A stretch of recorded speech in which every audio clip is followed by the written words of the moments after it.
Ok, irmãos, vamos novamente à carta de Paulo aos Efésios, capítulo 2.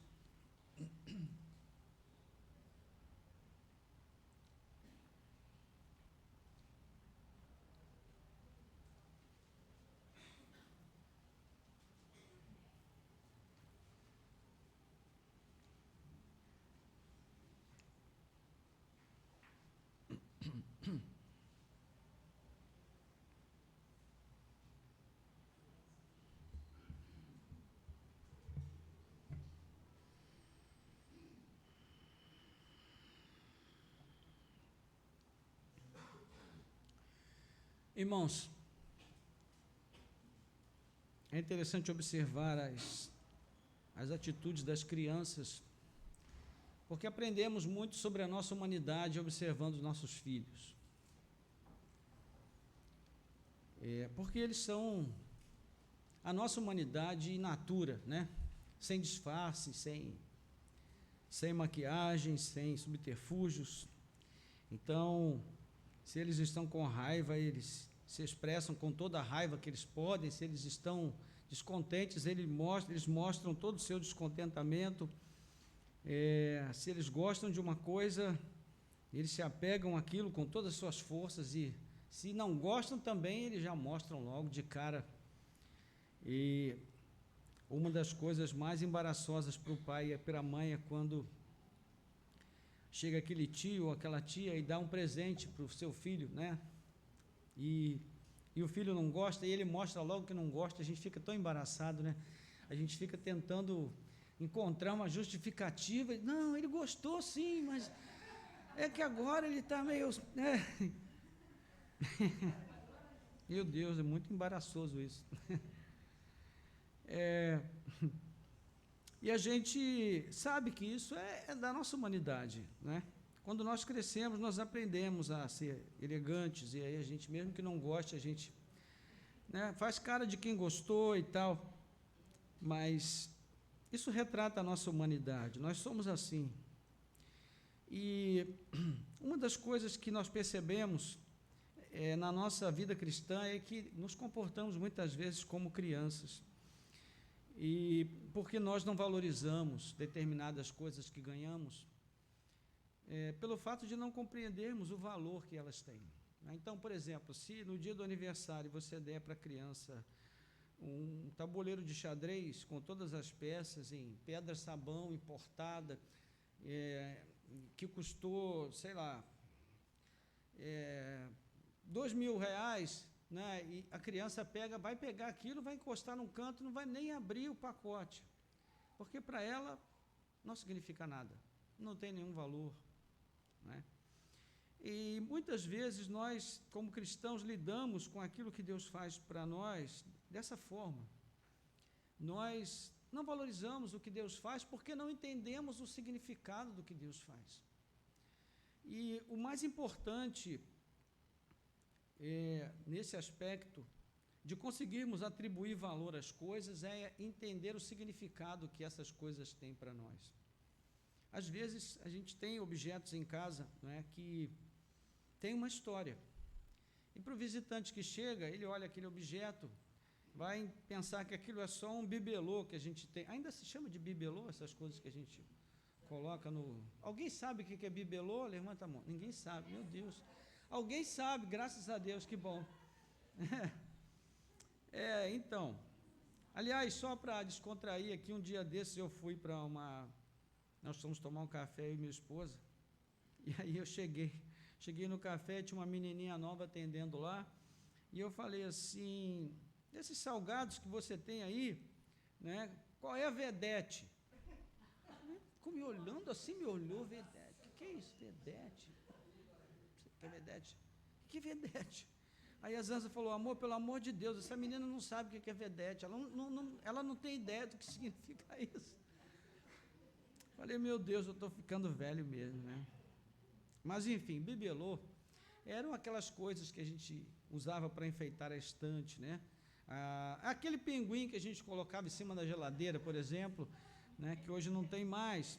Então, a gente chamava isso de bibelô antigamente. E, enfim, voltando à questão, a gente só entende o valor quando a gente entende o significado. Esse é o ponto que eu queria frisar aqui. E a Páscoa, meus irmãos, é um desses eventos em que os cristãos atribuem muito pouco valor, porque não entendem o significado, não entendem o que Cristo fez por nós, o valor daquilo que Cristo fez, não entendem que se Cristo não tivesse feito, isso significaria a perdição eterna para nós. Então, eu quero considerar um pouco nessa noite o significado daquilo que Cristo fez, o significado da Páscoa para nós como cristãos, o que isso significa para nós. De que maneira isso nos alcança e de que forma essa obra de Cristo, né, toda que nós simplificamos com a palavra Páscoa, como isso nos toca de uma maneira tão profunda e não poderia ser de outra forma, porque isso define o nosso destino eterno, não é? É fato, e todos sabem, ainda que não compreendam logicamente, não saibam explicar isso com palavras, mas todos sentem que a vida não é só isso aqui, que a vida segue, que depois que nós partimos desse mundo, existe um outro momento, um momento que, na verdade, né, é eterno, né? O momento é só uma forma de se referir a ele, mas é eterno, não é um tempo, é eternidade. Então, o que nós fazemos aqui, como vivemos aqui, não é tão importante como de que maneira nós vamos viver na eternidade. E isso é definido pelo que Cristo fez por nós e como nós lidamos com isso, né? Então, hoje, nós vemos que, quando passamos nas lojas, nós já não vemos mais os símbolos que significam realmente o que a Páscoa é. Nós vemos o coelho. O coelho tomou conta, né, hoje da Páscoa. E não que eu tenha nada contra o coelho. É bonitinho, mimosinho, né? Mas o coelho não representa a Páscoa. Ele representa o chocolate, representa o comércio, representa toda essa indústria, né, que ganha muito dinheiro nessa época do ano com a venda de chocolates e bombons. E eu sou fã de chocolate, meio amargo principalmente, muito bom. Eu amo, né, e preciso até me controlar. Mas a questão, irmãos, é que a Páscoa é muito mais do que isso, muito mais do que isso.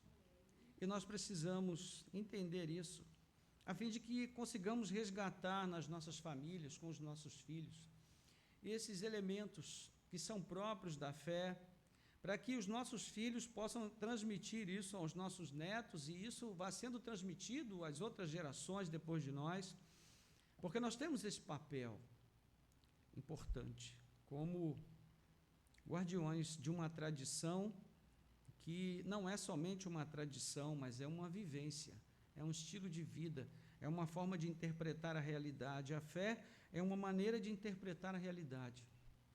Então, nós vamos meditar um pouco sobre isso nessa noite, a partir do texto de Paulo aos Efésios, do versículo 1 até o 10, do capítulo 2, onde lemos assim: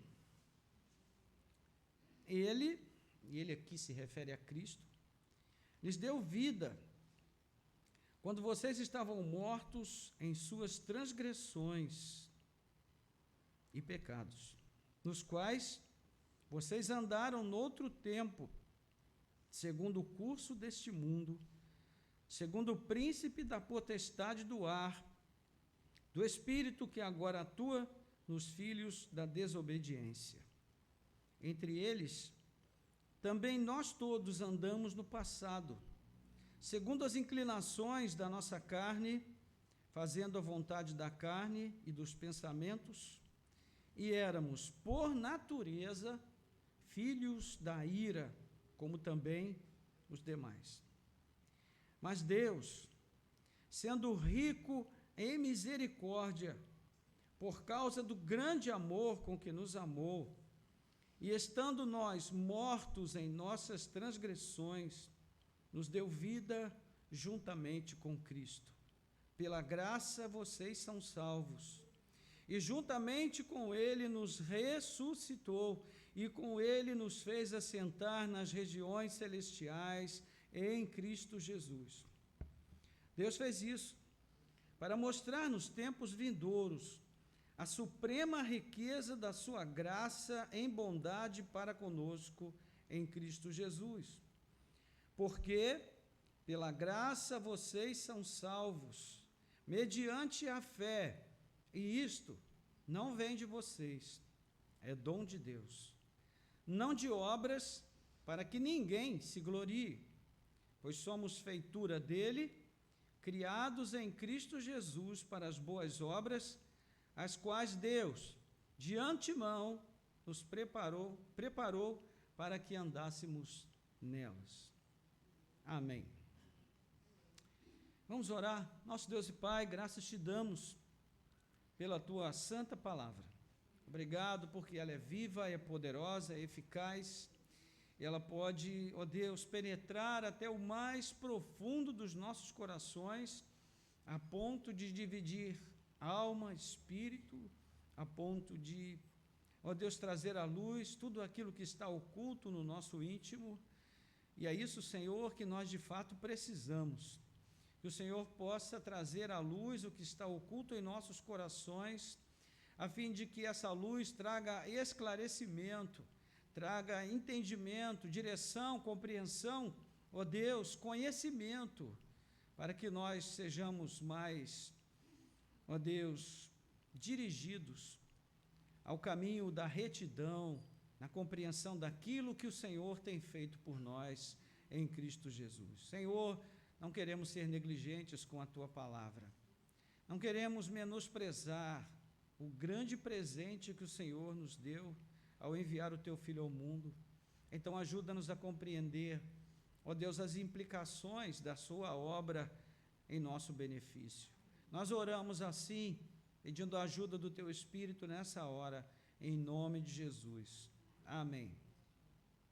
Glória a Deus. Amém.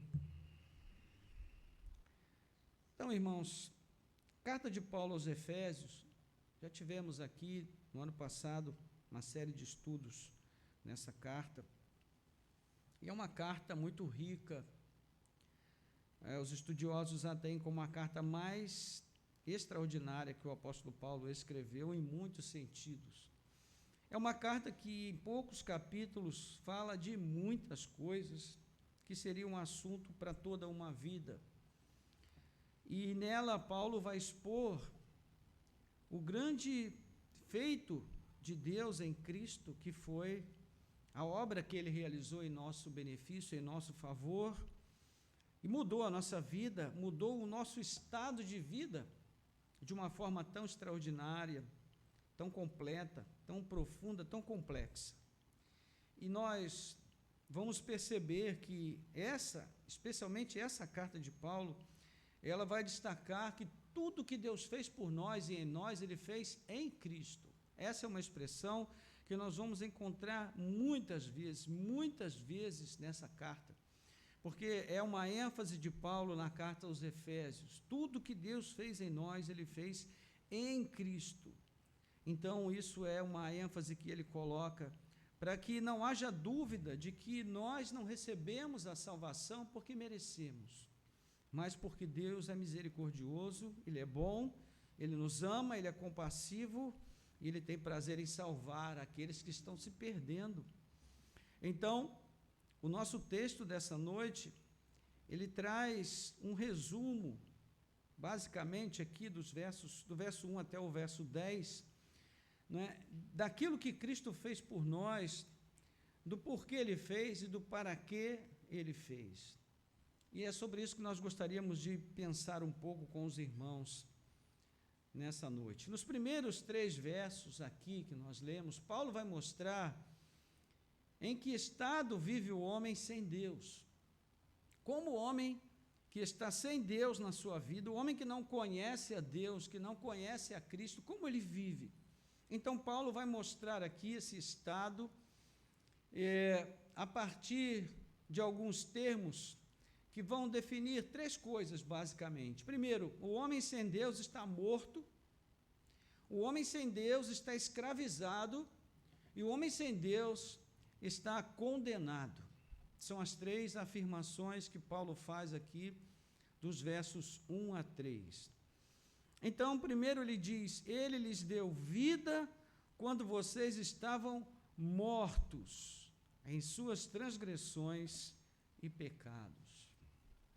Então, o homem sem Deus está morto. Como já enfatizamos aqui diversas vezes, as palavras de Paulo nas suas cartas são palavras muito bem escolhidas, são palavras intencionais. E elas são escolhidas porque elas têm o propósito de comunicar uma verdade que precisa ficar gravada no coração dos seus leitores. Então, quando Paulo fala da condição do homem sem Deus, e ele usa essa figura tão forte, que é a figura da morte, ele não faz isso de uma maneira despretensiosa, mas com um propósito. Ele define a situação do homem sem Deus como esse estado de morte, porque ele tem a intenção de deixar claro pelo menos duas coisas. Primeiro, que o homem sem Deus, ele não está apenas enfermo, ele está morto. Ele não está apenas incapacitado momentaneamente de se chegar a Deus, ou ele não está numa condição em que, num determinado momento, quem sabe, talvez até após a morte, de acordo com o que muitos creem em outras teologias, ele vai poder alcançar a salvação. Não, ele está morto. E essa morte, ela se caracteriza especialmente pela separação de Deus.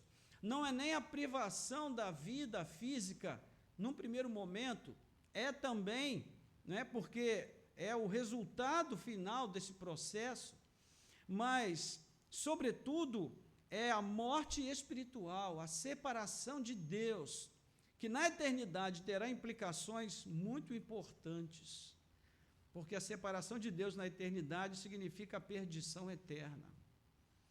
Então, é nesse sentido que Paulo fala dessa morte. A segunda coisa que ele quer que fique clara é que esse homem morto, ele está incapacitado de fazer qualquer coisa por si mesmo para que a sua situação mude. Ele não pode fazer nada. E ele está totalmente incapacitado.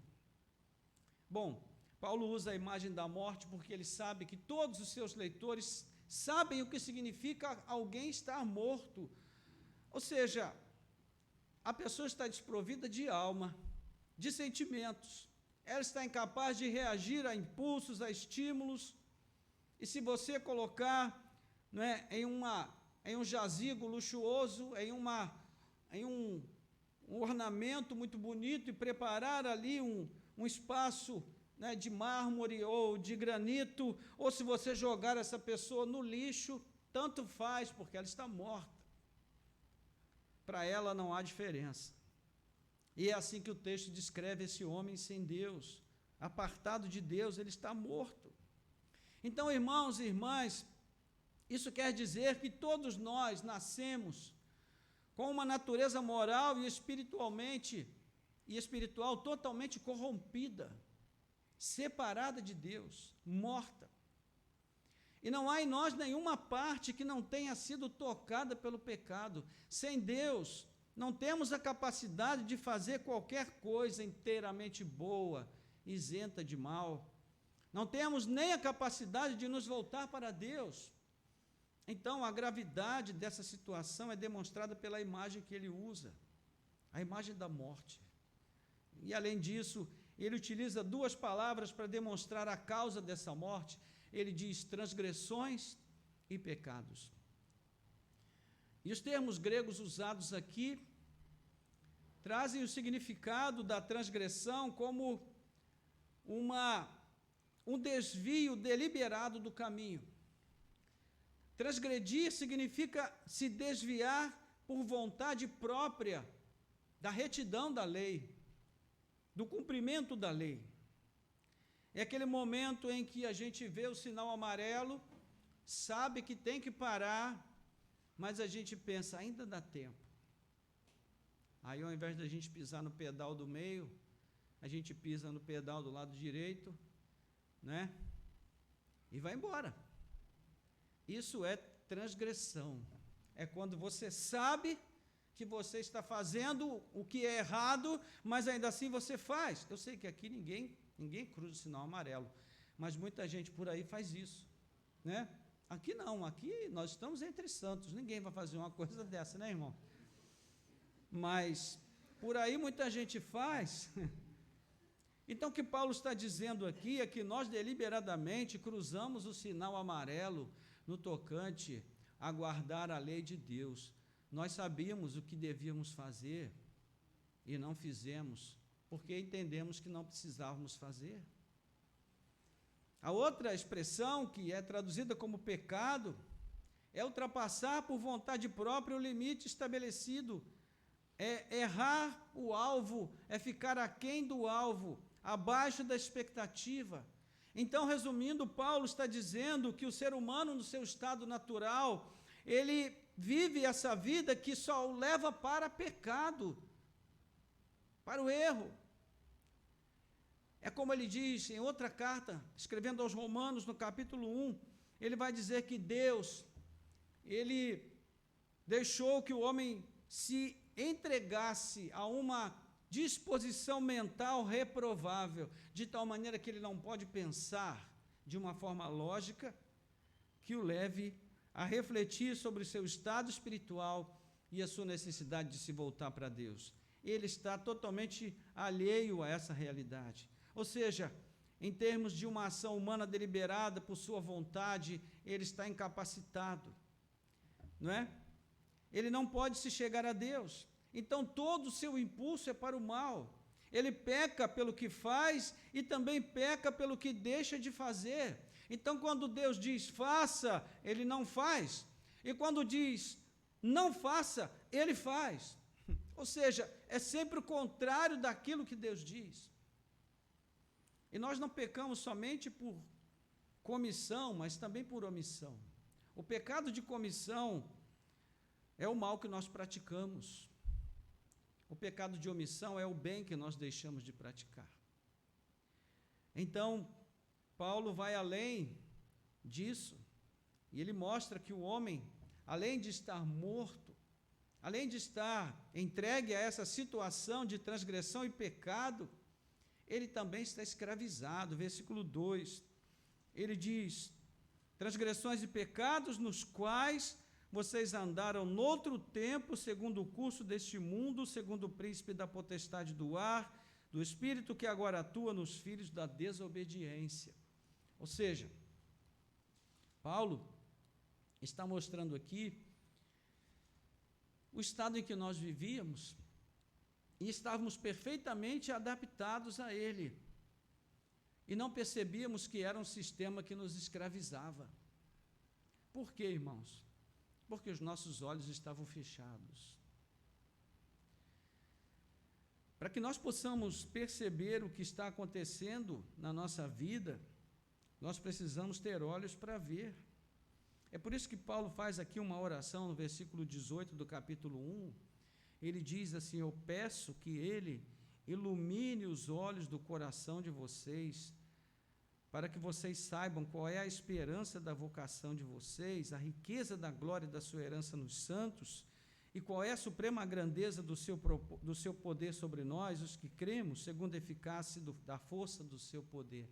Ou seja, nós só podemos enxergar o que é de Deus se nós tivermos olhos para ver. E se Deus não nos der isso, não podemos ver. É por isso que, muitas vezes, você procura explicação para determinadas pessoas, comportamento delas, você está vendo que elas estão só dando cabeçada na vida, e sempre que elas procuram se mover para um lado, elas se afundam ainda mais, e você diz: não entendo, não consigo entender como é que essa pessoa não enxerga. Ela não pode enxergar, porque ela está cega espiritualmente. É preciso que haja uma operação de Deus no seu coração para que ela abra os olhos e possa ver. Então, Paulo diz aqui que nós seguíamos num caminho que era ditado por um sistema espiritual maligno. Ele diz aqui, nos quais andamos no outro tempo, segundo o curso deste mundo, e o príncipe da potestade do ar, o espírito que agora atua nos filhos da desobediência. Então, veja, existe uma potestade, um poder maligno por trás desse sistema. São agentes contra os quais o homem natural não tem poder de lutar. Meus irmãos, nós, por nós mesmos, como homens naturais, como pessoas naturais, sem Deus, sem Cristo, nós não temos nenhum poder de lutar contra o mundo. Não temos poder de lutar contra o diabo, e nem mesmo contra a nossa carne. Porque a inclinação da nossa carne, no capítulo 8 da carta aos Romanos, ele diz que ela é inimiga de Deus. Olha só, que ela não se submete à vontade de Deus e nem pode se submeter. Então nós temos aqui uma tríade do mal, né? O mundo, o diabo e a nossa carne. Já estudamos isso aqui na escola bíblica certa vez. Então Paulo explica que a palavra mundo aqui, ela quer dizer uma ordem, uma lei ordenada para o mal. Não se trata do mundo físico, irmãos. Não se trata da criação de Deus com suas belezas, não. Desse mundo nós precisamos cuidar e cuidar bem. Há muita coisa bela nesse mundo, não é verdade? Quantas coisas lindas nós vemos na criação de Deus. Não é desse mundo que Paulo está falando. Ele está falando de mundo no sentido de uma estrutura de poder, de um sistema de poder maligno que funciona para levar o homem para longe de Deus. Então, é um conjunto de valores, é uma cultura paganizada. Existem alguns estudiosos cristãos, sociólogos, antropólogos também, que têm defendido que nós estamos vivendo o neopaganismo. O mundo vai vivendo em ciclos, né? Então, nós já tivemos vários ciclos. Nós tivemos o ciclo da predominância da religião, em um determinado momento, até ali o século XVI, XVII. Do século XVII em diante, nós viramos a chave, o mundo virou a chave, e nós passamos a viver a modernidade com suas implicações. E uma delas é o divórcio de Deus. Deus foi tirado do trono e no lugar de Deus foi posto o homem. E desde então, nós começamos a viver um processo em que a humanidade caminhava para um período pós-cristão. É o período que estamos vivendo agora. As pessoas não temem mais a Deus. Deus é apenas um conceito. Falar de Cristo se tornou algo agressivo em alguns círculos. Em alguns lugares, as pessoas já não podem mais orar, é crime. As pessoas não podem mais ler a Bíblia, é lei. E nós estamos vivendo neste mundo em que esses estudiosos estão chamando de um mundo onde nós estamos passando por um período estamos entrando num período de neopaganismo, ou seja, o mundo está voltando a se tornar um mundo pagão, um mundo bárbaro. Um mundo bárbaro. É por isso que nós vemos veiculada a notícia de que um grande jornal de grande circulação no nosso país, ligado a um conglomerado, né, de comunicação maior do país, teve um articulista que colocou lá uma frase debochando, né, da situação de uma pessoa que foi operada, né, fazendo piada da cirurgia, assim, sugerindo que se a pessoa vivesse ou morresse, tanto fazia para aquela instituição. E as pessoas tomam isso como algo normal. Num outro jornal, alguém colocou que se essa pessoa morresse, seria até melhor para o país. E então, quando questionada, essa pessoa disse que isso é uma doutrina consequencialista.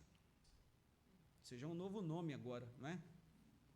É uma doutrina consequencialista, ou seja, se uma pessoa morre é bom para o país. Então, não tem nada de errado dizer isso publicamente. Desejar a morte de uma pessoa, isso, meus irmãos, é o neopaganismo. Nós estamos voltando ao tempo do barbarismo, onde tudo pode. Não há mais limite para que o coração humano perverso e sem Deus pode maquinar e pode articular e pode realizar. É por isso que nós nos surpreendemos cada dia com notícias tão absurdas sobre coisas que as pessoas fazem que a gente não imagina que elas pudessem fazer. Um mundo que voltou ao paganismo. Esse é o mundo que vivemos, uma cultura neopaganizada, pecaminosa, alienada de Deus, antropocêntrica, onde o homem é o centro para todas as coisas, o homem é a medida para todas as coisas, um mundo hedonista que cultua o prazer, um mundo materialista que só vive em função de coisas. E é por isso, meus irmãos, que nós estamos estudando pela manhã a nossa série Mais Perto Quero Estar, porque nós precisamos recuperar, meus irmãos, a compreensão de que o ter nunca pode se tornar em algo mais importante do que o ser. O que nós somos é mais importante do que o que temos. E o que nós precisamos ser é mais importante do que o que nós podemos ter. E quando os seres humanos deixam de ser seres humanos e se tornam apenas um número em função de possuir coisas e de produzir coisas, nós percebemos que vivemos num mundo que cultua o materialismo. Então, essas coisas compõem uma ordem, um ritmo, um sistema que se estabelece por suas próprias leis e mandamentos que nos são impostos. Não é? E o diabo, que Paulo chama de príncipe da potestade do ar, é a inspiração e a tipificação e também a potencialização de todo o mal praticado nesse sistema. E aí, por sua vez, a carne, que é a natureza humana morta, pecaminosa, escravizada ao pecado, inimiga de Deus, ela se alimenta e, ao mesmo tempo, ela alimenta esse sistema, entende? Como funciona? Esses agentes, eles operam naqueles que são chamados de filhos da desobediência ou filhos da ira e escraviza essas pessoas. Então, o que determina os pensamentos, as intenções e motivações dos filhos da desobediência? Eles seguem o primeiro Adão em sua rebeldia contra Deus. Obedecem apenas os seus impulsos, fazem o que ditam, né, o mundo, o diabo e a sua carne, buscam apenas a satisfação da sua natureza caída e morta e seguem seus desejos. Ou então, como dizem nos filmes, seguem o seu coração. Essa é a frase preferida, né? Se você assistir 10 filmes, provavelmente em 8 deles você vai encontrar essa frase. Alguém vai dizer, siga o seu coração. Então, irmãos, o diabo e o mundo trabalham para criar mecanismos que tenham forte influência emocional sobre a nossa carne, que vão criando a sensação de que a felicidade está ao alcance de todos, né? E que o prazer é o grande foco da nossa existência neste mundo. O homem sem Deus, ele vive dentro desse sistema. E por estar cego, esse homem não percebe a escravidão em que ele vive, quando na verdade ele tem prazer nele. E Deus não tem lugar no seu mundo. E olha, irmãos, nós estamos escrevendo aqui o mundo, o homem sem Deus. Mas até muitas pessoas que estão dentro da igreja, que teoricamente estão vivendo uma vida com Deus, elas também acabam reproduzindo esse tipo de pensamento e de conduta. Por quê? Porque elas estão emprestando seus ouvidos, seus olhos, seus sentidos para esse sistema. E ele é convincente, irmãos. Ele é muito convincente. Ele não se apresenta com chifres e garfo, né, e aquele rabo pontudo, não. Paulo diz que ele se disfarça em anjo de luz, para enganar até os próprios escolhidos. Então, muita gente acredita, né, que exista uma porta do meio. Não, eu não quero me comprometer com Cristo, mas eu também não quero viver uma vida perdida, eu sou uma pessoa de bem. Meus irmãos, aqui não tem porta do meio. Aqui só temos duas possibilidades. Ou esse homem se rende a Cristo e se torna um filho de Deus, e herdeiro das bênçãos espirituais em Cristo, ou ele rejeita Cristo e se coloca na condição de escravo do mundo, do diabo e da carne. E ele se condena à perdição. É isso que Paulo vai dizer no verso 3. Ele diz: entre eles também todos nós andávamos no passado, segundo as inclinações da nossa carne, fazendo a vontade da carne e dos pensamentos, e éramos, por natureza, filhos da ira, como também os demais. Então, aqui é a terceira afirmação que ele faz sobre o homem sem Deus. Ele está condenado. Ele não será condenado, ele já está condenado. A gente, às vezes, ouve pessoas dizendo assim: como pode Deus mandar pessoas para o inferno? Meus irmãos, Deus não manda ninguém para o inferno. Ninguém. O homem é que se coloca a caminho do inferno por si mesmo. Não sou eu que estou dizendo isso, Jesus disse isso. Veja em casa depois, João capítulo 3, versículo 36. Jesus vai dizer: olha, a condenação é esta. O João diz: a luz veio ao mundo, mas os homens amaram mais as trevas do que a luz. Pronto. A condenação é essa. Ou seja, quando nós rejeitamos a Cristo, nós estamos nos colocando já numa situação de condenação. Então, nós escolhemos o caminho para a perdição. Não Deus. Deus não escolhe por nós. Nós escolhemos. Então, Paulo diz que naquela época éramos por natureza filhos da ira. Não é? Mais recentemente, alguns intérpretes da Bíblia têm sustentado que Paulo aqui, quando ele fala que andávamos como desobedientes, ele se refere aos judeus, mostrando que aquilo que ele afirma lá em Romanos 3, 23, todos pecaram e destituídos foram da glória de Deus, judeus e gentios. Então, isso também se aplica a todos os que estão hoje em Cristo Jesus. E essa expressão, filhos da ira, tem o sentido de condenados. Então, ele desdobra aqui o ensino de Jesus. As trevas ou a luz? O que vamos escolher? Então, veja que, lá no texto de João, o texto diz que Jesus veio ao mundo como a luz. Mas muitos dos que viram a luz amaram mais as trevas. Agora, é interessante o motivo que João dá para isso. Por que escolheram as trevas? E João explica: porque as suas obras eram más. E eu pergunto a você, se você está fazendo o que é errado, se você está fazendo o que é mal, você prefere andar na luz ou na escuridão? Na escuridão. Porque a escuridão esconde o que a gente está fazendo, não é isso? Mas, quando nós vivemos buscando a justiça, a verdade, o amor, a graça, a vontade de Deus, nós amamos viver na luz. Então, certa vez um grupo questionou Jesus sobre o que devia fazer para realizar as obras de Deus, mas com o intuito de tentar agradar a Deus por suas próprias obras e por sua própria vontade, garantir um lugar na sua presença. Então Jesus disse: olha, a obra de Deus é o seguinte: vocês creiam naquele que ele enviou. João capítulo 6, 28, 29. Então, Cristo é a medida da salvação ou da condenação de todo homem, meus irmãos.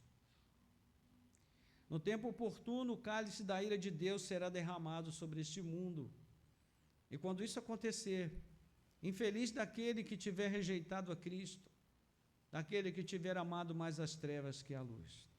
Então, em resumo, Paulo descortina aqui uma situação muito trágica em que vive a humanidade sem Deus.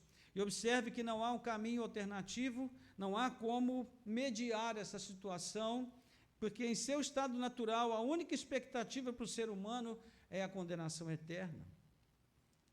Mas se a carta parasse aí, ela não contribuiria em nada para o nosso bem. Seria apenas um texto mórbido sobre a natureza humana fracassada. Mas, graças a Deus que a carta continua, o texto continua, e ele vai mostrar que se o homem não podia mudar a sua situação, e não podia, Deus fez algo a esse respeito. Então agora Paulo vai falar sobre o que Deus fez por nós e em nós, quando nós nos encontrávamos naquela condição trágica, separados de Deus, e temos aqui a contrapartida oferecida por Deus. Veja versículos 4 a 7. Mas Deus, sendo rico em misericórdia, por causa do grande amor com que nos amou, e estando nós mortos em nossas transgressões, nos deu vida juntamente com Cristo.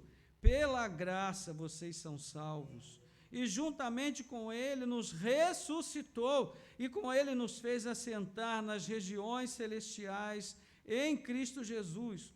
Deus fez isso para mostrar nos tempos vindouros a suprema riqueza da sua graça em bondade para conosco em Cristo Jesus. Então, quem lê essa carta pela primeira vez se surpreende ao chegar a esse ponto. Por quê? Porque a julgar por tudo aquilo que ele diz, do estado natural do homem até o versículo 3, o que seria correto nós lermos aqui a partir do verso 4? A conclusão seria lógica, não é? Mas Deus, a gente até poderia usar essa adversativa, mas Deus, a gente poderia dizer aqui, sendo santo, puro e perfeito, condenou esse homem dos seus pecados e o entregou à perdição eterna. E seria perfeitamente justo. Mas o que Paulo diz aqui é incompreensível. Porque ele diz, mas Deus, sendo rico em misericórdia, por causa do grande amor com que nos amou. Deus não só nos amou, mas Ele amou com um amor enorme, um amor tão grande, que o fez enviar o seu Filho para morrer em nosso lugar. Então o que se vê é que a resposta de Deus, ela se dá proporcionalmente, numa medida proporcional àquilo que vivíamos, né, condenados, perdidos, alienados, separados de Deus. Ela é proporcional ao inverso, ou seja, Deus fez algo tão grande, tão poderoso, que mudou a nossa vida, a nossa história, quando nós estávamos nessa condição tão miserável, meus irmãos. Então observe como o autor vai iniciar essa sessão descrevendo antes, né, até da ação de Deus, as virtudes ligadas ao caráter de Deus. Quem é Deus? Então ele afirma que Deus é rico em misericórdia e grande em amor. Nós já falamos aqui, né, há algum tempo sobre o texto áureo que destaca o caráter amoroso e compassivo de Deus, Êxodo capítulo 34, 6 e 7, onde Deus se apresenta como um Deus misericordioso, rico em bondade, tardio em irar-se, mas grande em amor, em misericórdia e em graça. E no Antigo Testamento nós temos abundante testemunho do Senhor como um Deus de amor. Não é? Paulo contrasta intencionalmente essas características afetivas de Deus com a condição do homem caído. Então ele diz, estando nós mortos em nossas transgressões. Ele não quer ressaltar aqui, irmãos, as nossas transgressões, e sim a bondade de Deus e a sua riqueza, e a sua graça e a grandeza do seu amor. Então, isso quer dizer que toda a ação de Deus em nosso favor não tem a ver com o que nós somos, mas com o que Ele é, com o seu caráter compassivo e amoroso. Entende isso? Como é que nós lidamos com essas questões relacionadas ao amor? Nós lidamos com a troca, não é? Se alguém nos dá amor, a gente devolve o amor. Se alguém nos trata bem, a gente trata bem de volta. Nós nos comportamos como se definia Dionísio o cão, não é? Um filósofo do passado. Ele dizia, eu sou como um cão, se você me trata bem, não é? Eu faço festinha, cuido de você, protejo você contra os seus inimigos, mas se você me trata mal, eu sou capaz de dilacerar você com os meus dentes. Ou seja, o nosso amor é mais ou menos assim, não é? Ele é um amor que troca. Mas o amor de Deus não, por uma razão simples, meus irmãos. Deus é imutável. Ele não pode negar o que Ele é. Ele é um Deus de amor. Então, antes mesmo de dizer o que Deus fez por nós, Paulo diz, por que Deus fez? Em que bases Ele fez o que fez? E por essa razão, quando nós estávamos mortos em nossas transgressões, Ele nos deu vida. E Paulo resgata a primeira frase aqui do verso 1, não é? Quando ele diz, Ele lhes deu vida. Mas de que maneira Ele fez isso? Juntamente com Cristo. Então você se lembra da leitura que nós fizemos no início? Não é? E na nossa conexão aqui com o texto, na nossa contextualização, nós falamos que tudo aqui está relacionado a Cristo. Então nós estávamos mortos em nossas transgressões, éramos escravos do pecado, do mundo, da carne, do diabo. No entanto, diante de tudo isso, Paulo traz uma locução adversativa, mas Deus, olha só, essa é a locução adversativa mais importante do Novo Testamento, porque ela mostra como Deus se relaciona conosco, irmãos. Nós estávamos mortos, mas Deus nos deu vida. Nós éramos escravos do pecado, mas Deus nos libertou. Nós éramos filhos da ira, mas Deus nos fez seus filhos amados. Nós estávamos sujos, imundos, perdidos, mas Deus nos lavou, nos limpou, nos purificou. Nós estávamos condenados, mas Deus nos salvou da condenação e nos colocou no caminho da vida eterna. Ou seja, Deus fez tudo o contrário. Porque Ele nos ama, irmãos. Então, conforme muitos já têm ressaltado, né, em se tratando da relação de Deus com o Criador, com a sua criação, em especial do homem, essas são as palavras mais importantes no contexto do Novo Testamento. Porque elas mostram que Deus agiu em favor do homem quando poderia tê-lo simplesmente condenado à perdição eterna com justiça. Então, lembre-se que ao ressuscitar Jesus Cristo dentre os mortos, Deus o Pai o exaltou acima de todo principado, potestade, poder, domínio, sobre todo nome. O Pai sujeitou tudo aos pés do Filho amado, todas as coisas, ou seja, ao nos dar vida em Cristo, o Pai nos deu o privilégio de compartilhar da vitória de Cristo sobre o mundo, sobre a carne, sobre o diabo. Ele nos ressuscitou com Cristo e nos fez assentar com Ele nos lugares celestiais. E a partir daqui o que acontece? O arrependimento. Porque Deus nos dá condições de nos arrependermos. Quando Deus nos ressuscita dos mortos, né? O morto não se arrepende porque está morto, mas quando ele ganha vida, recebe vida, e isso é obra de Deus, então ele pode se arrepender. Já explicamos aqui essa última frase, né, em outros momentos, quando Paulo diz que ele nos fez assentar nos lugares celestiais, representa a obra consumada de Cristo, né, quando nós nos assentaremos com Ele nos lugares celestiais, no fim, na consumação de todas as coisas. Contudo, do ponto de vista de Deus, isso já foi feito. Por quê? Porque tem a ver com Cristo e não conosco, irmãos. Então, assim como Jesus é nosso mediador na humilhação da cruz, Ele também é o nosso mediador na exaltação à glória celestial. Ou seja, em Cristo nós já estamos assentados à direita de Deus. Devemos pensar sobre isso, sobre o valor dessas coisas. Então, quando Deus poderia ter de forma justa nos punido com a condenação, o que Ele nos deu foi a sua maravilhosa graça. Nós vemos aqui a materialização das palavras do Salmo 103, de 8 a 10, quando o texto diz: o Senhor é compassivo e bondoso, tardio em irar-se e rico em bondade. Não repreende perpetuamente, nem conserva para sempre a sua ira, graças a Deus.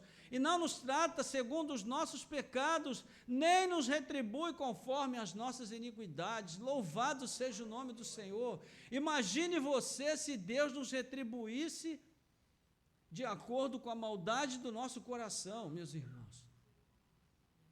Nenhum de nós estaria aqui agora. Então aqui existe um antes e um depois. O que éramos sem Cristo e o que somos agora em Cristo. Não estamos mais mortos em nossas transgressões, mas vivos em Cristo Jesus. Não somos mais guiados pelo espírito deste mundo, mas pelo Espírito Santo de Deus. Não somos mais escravos do mundo, da carne e do diabo, mas somos filhos amados do Senhor. E que poder foi tão grande para operar essa obra tão grandiosa, tão maravilhosa, irmãos, que é humanamente impossível. Eu digo para você, o poder da graça. A graça salvadora de Deus em Cristo Jesus. Pela graça vocês são salvos, reitera Paulo. Infelizmente, cada vez mais pessoas vêm para a igreja interessados em tantas coisas, menos em experimentar essas grandes e maravilhosas conquistas de Cristo por nós. Irmãos, a maior riqueza que nós podemos receber de Deus é a riqueza da sua misericordiosa graça, da abundância do seu amor que opera em nós a salvação e nos assegura a vida eterna. Essa é a maior riqueza que nós podemos receber. A grandeza desse amor de Deus nos fez esquecer dos dias de escravidão. Mas, eventualmente, é bom a gente lembrar de onde a gente caiu. Lá no Apocalipse, capítulo 2, versículo 5, o Senhor vai escrever uma carta para essa mesma igreja de Éfeso e diz para ela: lembra-te de onde caíste e arrepende-te. Então, como essa transformação se efetiva no coração do homem transgressor? Pelo sangue de Jesus, por seu sacrifício vicário na cruz do Calvário, porque esse homem estava morto, escravizado, condenado, mas ele foi pregado na cruz juntamente com Cristo, porque, irmãos, não pode haver ressurreição para uma nova vida sem a morte da vida velha, do velho eu, da velha criatura. Isso é o que nos assegura a palavra de Deus. Então foi naquela morte horrenda de Cristo Jesus, o amado Filho de Deus, que nós também morremos para os pecados que nos escravizavam. Ou seja, todos aqueles que têm sido salvos em Cristo compõem esta grande multidão de testemunhas que agora testemunham e testemunharão na eternidade da insuperável graça de Deus, do insuperável amor de Deus. Todos nós somos uma prova viva da grandeza dessa graça. E nessa condição, na eternidade, nós seremos, sim, um instrumento vivo, uma expressão pungente, aguda, impressionante da glória de Deus. E é o que Paulo nos assegura aqui. E chegamos à conclusão da carta e aqui vamos terminar, irmãos. Versículos 8 a 10.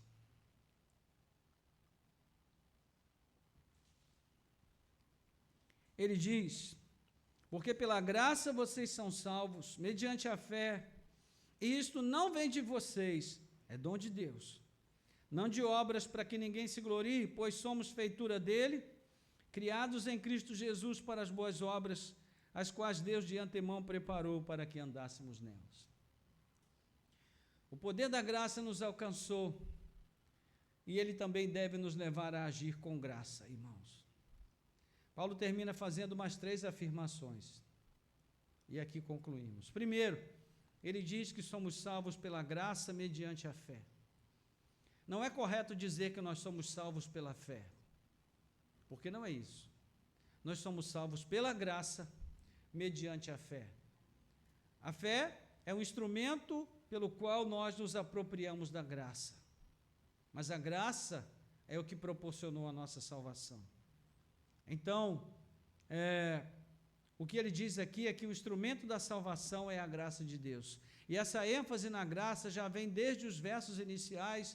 Já na doxologia, ele destacava que a nossa eleição ocorreu na mente de Deus, desde antes da fundação do mundo, por causa da sua graça. Ele fala da riqueza da graça de Deus que Ele derramou sobre nós abundantemente, versículo 6 do capítulo 1. No verso 5 do nosso texto, temos a mesma afirmação que o verso 8 repete. A fé aparece aqui como o meio pelo qual essa graça chega até nós. Usando uma expressão que eu ouvi do reverendo Augustus Nicodemos, ele diz, abre aspas, a fé é a mão do pecador estendida para receber a graça. Fecha aspas. Bonita essa frase, não é? E é muito significativa. A fé é a mão estendida do pecador para receber a graça. Não é à toa que Paulo enfatiza que isso, a graça salvífica, bem como a fé, não vem de nós, mas é um dom de Deus. Ou seja, até para crer nós precisamos que Deus ponha fé em nossos corações. A salvação não vem por obras, é a segunda afirmação, versículo 9. Este é um dos temas prediletos do apóstolo Paulo, graça versus obra. E em todos os seus escritos, esses dois elementos estão sempre em oposição. Paulo combate o legalismo, que é a tendência de confiar na lei das obras, na prática de obras para a nossa salvação. E, em princípio, parece que para nós esse assunto está bem resolvido, mas não. Não está, irmãos. Porque na caminhada cristã é comum a gente, muitas vezes, tropeçar nesse ponto. Porque a gente, em muitos momentos, a gente acredita que somos salvos porque merecemos. Não é? Se nós estamos sentados na igreja, suponhamos que você foi criado no Evangelho, né? Filho de crente, quando você era menino, teu pai te vestia de mini crente, botava gravatinha em você, roupinha, terninho, e aquela coisinha, mini crente, né? E ele levava você para a igreja, e aquela coisa, você viveu na igreja, foi criado na igreja. Aí você está sentado lá no banco da igreja, e de repente chega aquele indivíduo que você, pelo traje dele, pelo jeito de ser, você vê que ele é um cara que está afundado no pecado mesmo. Aí você já passa para o outro lado assim, vai chegando devagar, sabe como é que é, né? Afastando assim, devagarzinho. Porque você acha que ele é um pecador de um nível mais baixo que o seu. Você não, você está no nível, você está quase na santidade. Mais um pouquinho você se torna puro. Mas ele não, ele está estragado, você está quase limpo. Meus irmãos, isso é tão ilusório, é tão ilusório. Não existe essa categorização de pecador classe A e classe B. O apóstolo Paulo é muito claro nisso. No capítulo 3 aos Romanos, ele diz, todos pecaram, e destituídos foram da glória de Deus, todos carecem da glória de Deus, todos precisam de Cristo, todos dependem de Cristo. Então, Deus me salvou porque eu não tinha condições de receber a salvação se não fosse por meio dele. O Senhor te salvou porque você estava numa condição miserável. Independente de onde você veio, do modo como você foi criado, a sua salvação é graça, graça, graça e somente graça. Então, não havia nenhuma questão de inclinação para Deus, meus irmãos. Se você for visitar um presídio, você vai encontrar lá um monte de Ezequiel, Daniel, José, Davi, até Jesus você vai encontrar lá, porque as pessoas gostam de botar nome bíblico, né? Os crentes põem nome bíblico nos filhos como uma espécie de amuleto, isso aqui vai proteger ele nunca vai praticar um crime. Vai na penitenciária para você ver. Então, não adianta a gente criar os nossos filhos, tentar colocá-los numa redoma de vidro, achando que eles vão ser preservados do mal, porque nós colocamos neles um nome bíblico.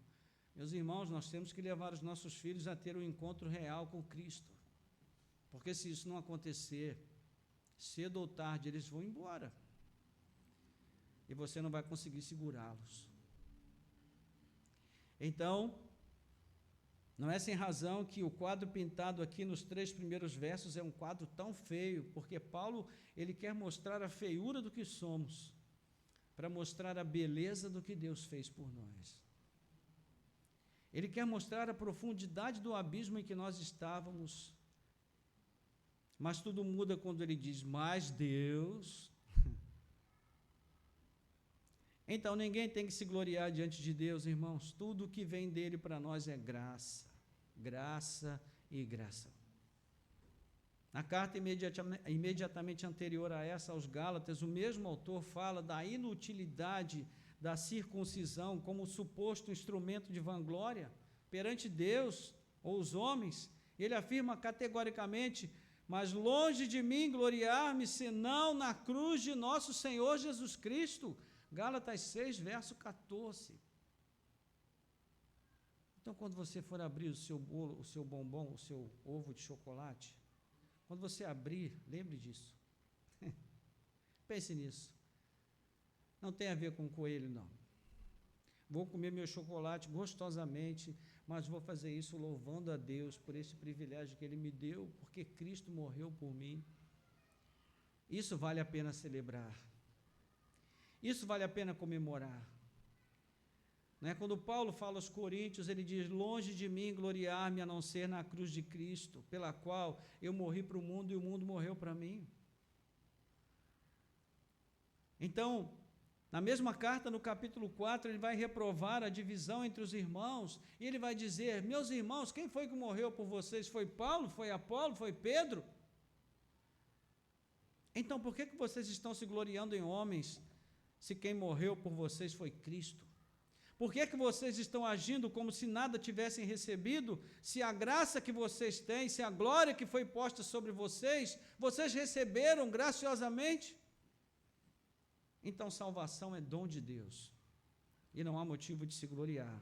E por fim, Paulo fala que também fomos criados, fomos recriados para as boas obras. Versículo 10, pois somos feitura dele, criados em Cristo Jesus para as boas obras, as quais Deus de antemão preparou para que andássemos nelas.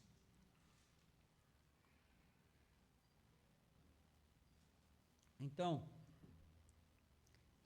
se no verso 9 Paulo combatia o legalismo, aqui ele combate o antinomismo.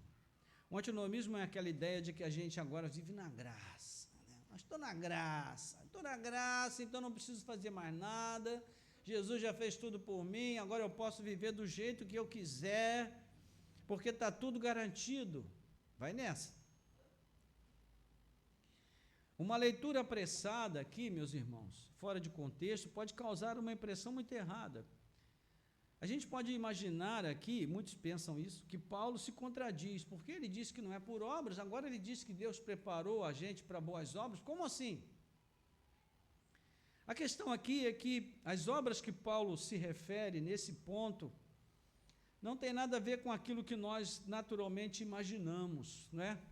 Ajudar a velhinha a atravessar a rua, dar o pão a quem pede, ajudar, né, o meu vizinho, quando ele estiver precisando lá de uma ajuda para construir o muro, para limpar o quintal, boas obras.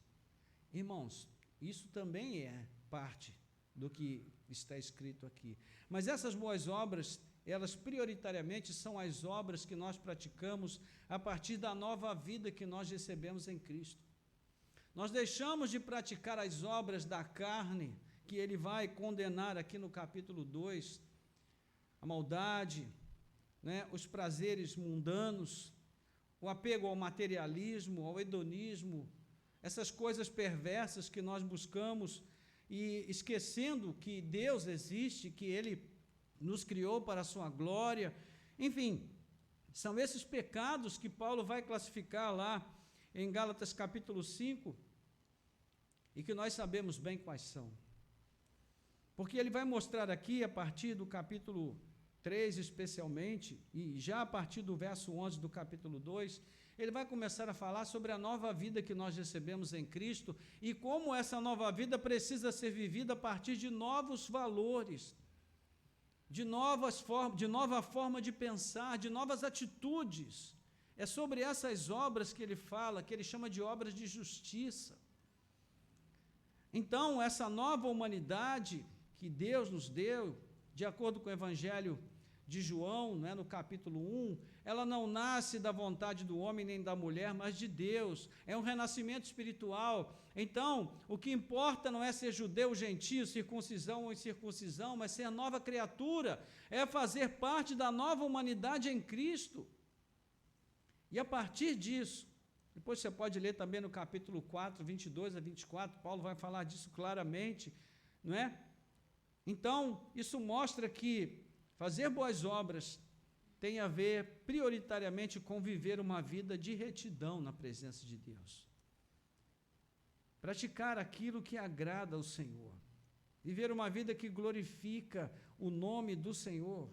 São essas obras que Deus preparou de antemão para que andássemos nelas.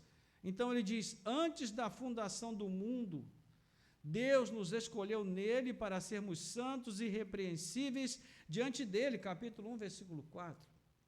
Se você seguir a leitura em diante, você vai ver que ele continua explicando que são essas boas obras que na prática nós devemos buscar. Deixar a mentira e falar a verdade, abandonar a ira, não dar lugar ao diabo, não roubar, enfim, não fazer aquilo que nós sabemos que Deus condena, vigiar no nosso linguajar, dizer palavras que são boas para transmitir graça aos ouvintes e por aí vai. E sim, ajudar a quem precisa, dar o pão ao faminto, sim, isso também faz parte. Mas, sobretudo, são as obras de justiça que acima de qualquer suspeita, mostram ao mundo que nós realmente temos uma nova vida e que fomos transformados. Então, meus irmãos, concluindo, esse é o significado da Páscoa para nós. Isso foi o que Cristo fez por nós. Então, quando nós tivermos que celebrar a Páscoa, né, de novo, que tenhamos uma mesa farta, não é pecado. Não é comer bem, não é pecado se a gente puder fazer isso. Que a gente compre ovos de chocolate para as nossas crianças, né? Porque é muito triste para uma criança quando os vizinhos todos têm ovo de chocolate e ela não tem porque o pai não quer comprar, porque a Páscoa é do diabo, né? Tem muita gente que pensa isso, né? Então, isso é ignorância. É o exato oposto, né, do que a gente precisa compreender à luz da palavra de Deus. Mas, eu sou suspeito para falar, porque eu já falei que eu amo chocolate, né? Mas é um fato, irmãos.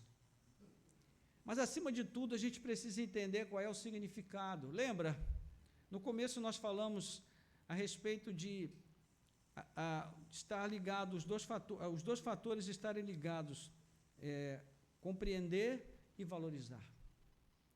Então, quando nós compreendemos o sentido do que Cristo fez por nós, nós conseguimos valorizar o que Ele fez. Então, que a Páscoa seja para nós um momento importante de celebração. É a festa cristã. Não é o Natal. O Natal a gente celebra, mas não é a festa cristã mais importante. A Páscoa, sim, é a festa cristã mais importante. É o centro da celebração da nova vida que Cristo nos deu. E isso, irmãos, é o maior bem que nós poderíamos receber. Amém? Então, eu gostaria de deixar a título de aplicação essa reflexão com os irmãos. Irmãos, nós precisamos ter interesse de compreender o que Cristo fez por nós. Nós estamos vivendo um tempo de desintegração muito grande de valores, de princípios que são essenciais à nossa fé. Por exemplo, vou dar um exemplo prático, The Chosen. The Chosen é uma produção maravilhosa, tem alcançado muitos jovens, tem feito uma revolução em termos de alcance da comunicação do Evangelho através de meios visuais. Mas você sabe qual é o risco de The Chosen? É levar as pessoas a confundirem as coisas e pensarem que a vida sacrificial de Cristo foi uma representação, foi uma obra de ficção. Entende? Porque isso é um risco que se pode correr. Né? Isso, na verdade, já está acontecendo, porque muitas pessoas param o ator na rua para pedir aconselhamento a ele, como se ele fosse Cristo. E ele tem que explicar que ele não é Cristo, que ele só está fazendo um papel. Então você percebe como a arte, a representação, a ficção e a verdade começam a se misturar, e a gente precisa ter isso muito claro, meus irmãos. Ficção é ficção, verdade é verdade, vida é vida. O Cristo a qual nós servimos e a quem nós dedicamos a nossa vida e em quem nós cremos, ele é um ser histórico, ele viveu neste mundo, ele pisou nesse chão, ele experimentou uma morte horrível, um espetáculo de horror, uma execução extraordinariamente cruel. Ele vivenciou isso. A gente nunca pode esquecer, irmãos, que a vida de Cristo é a vida verdadeira, que nós podemos e devemos viver e buscar, mas essa vida custou a sua morte, e uma morte horrível. A sua vida nesse mundo foi uma vida inteiramente sacrificial, e a gente nunca pode esquecer disso. Então, o chocolate, ele tem essa tendência de nos fazer esquecer.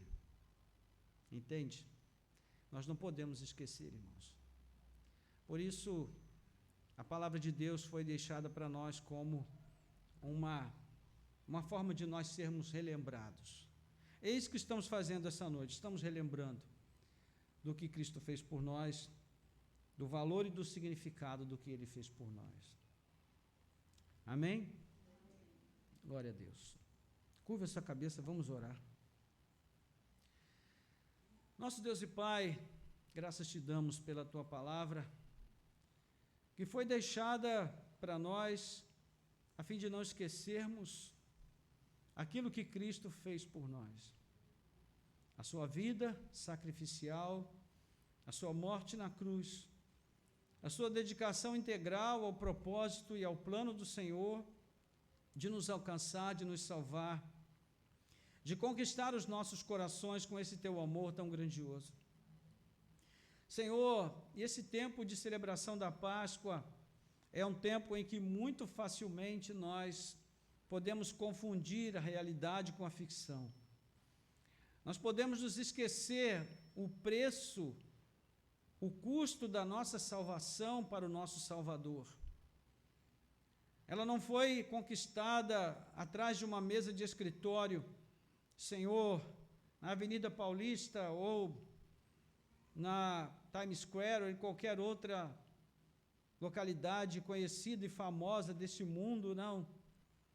Ó Deus, ela foi conquistada no Monte Tosco, numa cruz horrível, num espetáculo, ó Deus, vexaminoso, onde o nosso Salvador esteve totalmente exposto, nu,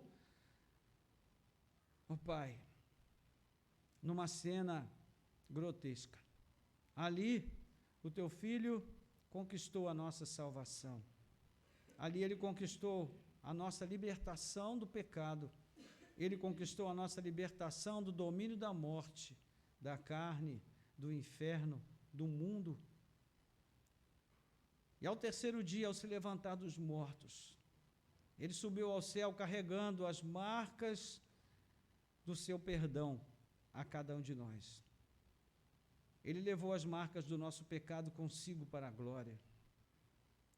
E depois de ressurreto, ele as expôs e as exibiu a Tomé e a todos os outros incrédulos, para que eles vissem que ele realmente ressuscitou um corpo físico, não era um fantasma. Senhor, traz aos nossos corações e às nossas mentes, nessa noite em que estamos, ó Deus, findando a celebração da Páscoa, mas ao longo dessa semana, que a Tua palavra permaneça em nossos corações, para que essa celebração, ó Deus, da parte da manhã e agora à noite, seja, ó Deus, um start da nossa vida, seja, ó Deus, um reinício da nossa caminhada contigo em termos mais comprometidos, de uma maneira mais séria, ó Deus, mais dedicada. Ó Pai, que as nossas vidas possam ser realmente dirigidas para o Senhor, que nós possamos, Pai, atentar para o risco que estamos correndo neste mundo que vivemos, um mundo pós-cristão, onde Deus e Cristo são apenas palavras, são conceitos usados para falar de coisas que já não pertencem mais, ó Deus, aos holofotes deste mundo, mas que estão ali, Senhor, ocultos, numa espiritualidade que vem sendo relegada, ó Deus, em importância, em grau de importância, onde as pessoas estão buscando mais os bens, as coisas, os prazeres, e mesmo quando elas vêm para a igreja, muitas vezes vêm pelos motivos errados.